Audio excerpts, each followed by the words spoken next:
So when we talk about a healthy system, drill down into what that looks and feels like for teachers and for parents and for families. Mm. Yeah, I think one of the things that we haven't been great at in education is really engaging our parents as real partners. Sometimes we leave them to the side because they seem like they're more trouble than they're worth.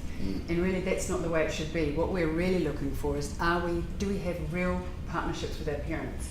Are they genuinely giving information about their learners that help us as educators to unlock the potential of each of our students?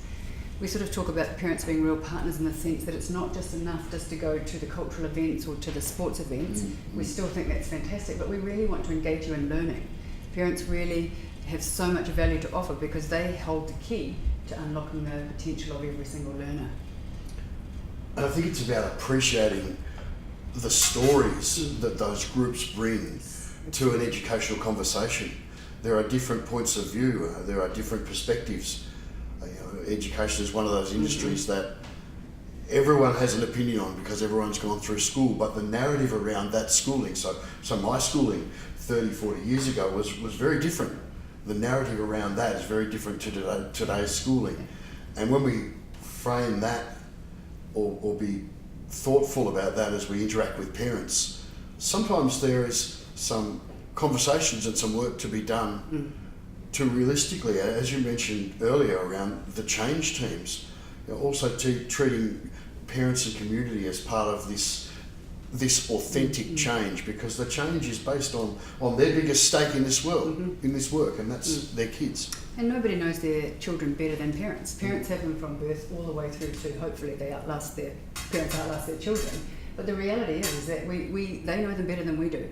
Teachers don't have them all of the time. So part of the reason that we do that is that if parents are engaged in the learning process and the kids are engaged in it, then we start to see some real traction starting to happen. So I ask a lot of children, do people ask you what you want to learn? And invariably I hear not often that's happened. Secondly, the one with the parents is that I think teacher interviews used to be very much teachers would tell the parents what was going on with their children. They would give them the reason why and then tell them what they needed to do. What we do is we switch that around and we say to the parents, tell us about your child. Tell us what they want to learn. What are they like at home? What are your aspirations for them? How do you want them to be when they grow up to be an adult?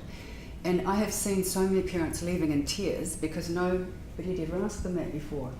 And what's really important is to have that connection, so therefore you understand what the aspirations are for both the students and the parents. And it's our job as educators to push the parents' expectations, and it's the parents' job to push our expectations as educators. So if we keep pushing up, then the children are the ones who will really benefit from this.